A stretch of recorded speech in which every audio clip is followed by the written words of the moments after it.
कर्तृत्ववान माणसाला स्वतःच्या कर्तृत्वाचे ढोल पिटावे लागत नाही.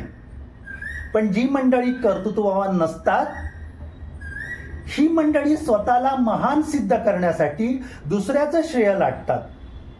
एखाद्या शास्त्रज्ञाने संशोधनाने एखादा सॅटेलाइट बनवला, उपग्रह बनवला आणि तो अवकाशात सोडला, तर त्याचं श्रेय सुद्धा शास्त्रज्ञांना मिळण्याच्या ऐवजी ही मंडळी स्वतः लाटून घेतात.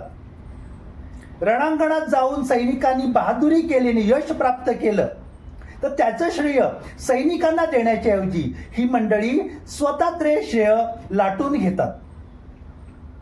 ही मंडळी आपल्या भाटांकडनं आपलं गुणगान करून घेतात. वर्तमानपत्रांमध्ये महागड्या पानभर जाहिराती देतात. दिवसभर टीव्हीवर आपल्या यशाचे पोवाडे गातात. जे यश दुसऱ्याने मिळवलेलं आहे ते स्वतःच्या नावाने खपवतात. स्वतःवर पेड फुलांचा वर्षाव करून घेतात. ही अकार्यक्षम मंडळी आहेत. कारण कर्तबगार माणसाला या सगळ्याची गरज नसते. त्याची कर्तबगारी सूर्याच्या प्रकाशाप्रमाणेच आपोआप प्रकाशित होत असते.